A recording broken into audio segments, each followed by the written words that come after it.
Good evening, I'm Jordan Norcus. And I'm Natalie Chiafari. Welcome to Digital Citizen News.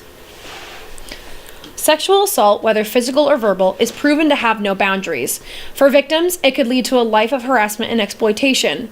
Entertainment, political, religious, and athletic institutions have all displayed examples of abuse, which have resulted in a national uproar and inspired movements like #MeToo, #TimesUp, and #BelieveSurvivors. One of the recent cases regarding sexual assault in athletics has been centered around Larry Nassar. He's a former Olympic physician that abused athletes under the disguise of medicine for decades.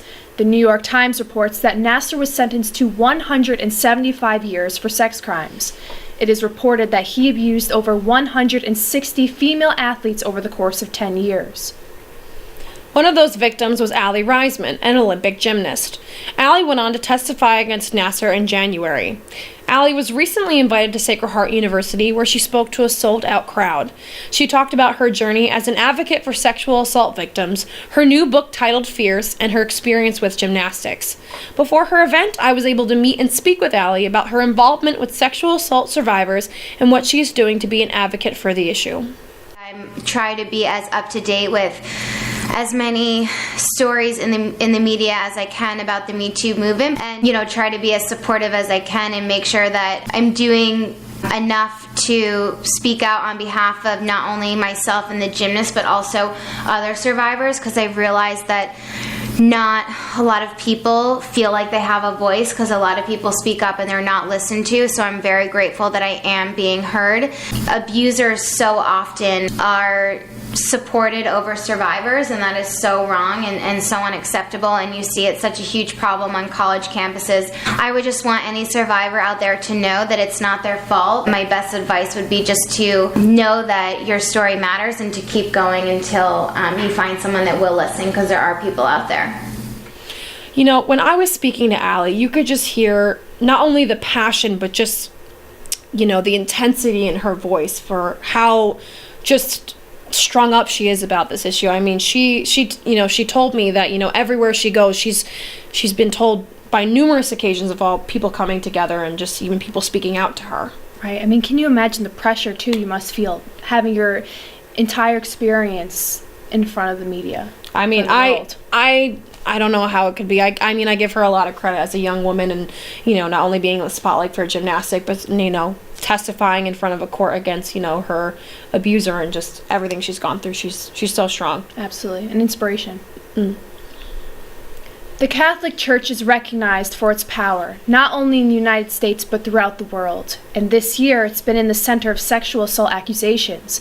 A grand jury in Pennsylvania says internal documents from 6 Catholic dioceses show more than 300, quote, predator priests were accused of sexually abusing more than 1,000 child victims. Officials say the report comes after the resignation of Cardinal Theodore McCarrick. Attorney General Josh Shapiro tells the Times the church protected their institution at all costs.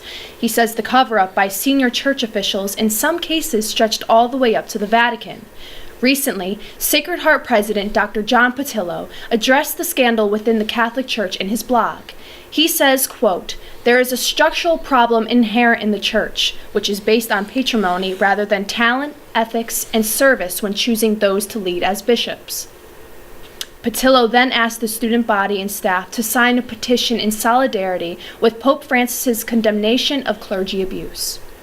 In February of 2018, 843 women in the entertainment industry participated in a survey conducted by USA Today. 94% say they've experienced harassment or assault. One of the biggest scandals within the entertainment industry is the Harvey Weinstein sexual abuse allegations. CNN reports that Weinstein now faces 6 felony charges relating to 3 women. 2 counts of predatory sexual assault, 2 counts of criminal sexual act in the first degree, and 1 count of each first-degree rape and third-degree rape. Weinstein pleaded not guilty to all charges. Since the Weinstein allegations surfaced, there have also been allegations against industry names such as Bill Cosby, Kevin Spacey, Louis C.K., and James Franco, among a list of other directors, agents, producers, and actors. The political atmosphere has also been plagued by numerous sexual assault accusations.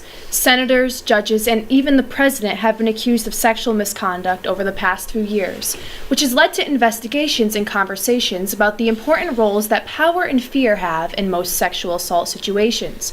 Most recently, Supreme Court nominee Brett Kavanaugh is under pressure. He currently faces several sexual misconduct allegations against him. Kavanaugh has been accused for assaulting Dr. Christine Blasey Ford 30 years ago at a high school party. Now, President Trump has ordered the FBI to conduct a supplemental investigation into the allegations. 2 additional victims have spoken out against Kavanaugh. Deborah Ramirez, who claimed Kavanaugh exposed himself to her while at Yale, and Julie Swetnick, who claims she witnessed Kavanaugh inappropriately grinding himself onto classmates during high school parties. It is reported only Deborah Ramirez will be investigated by the FBI. Kavanaugh and Dr. Ford both testified under oath before the Senate Judiciary Committee in September. Officials say the FBI has 1 week to complete the investigation. And that's all we have for today at Digital Citizen News. I'm Jordan Norcus. And I'm Natalie Chiafari. Thank you for joining us.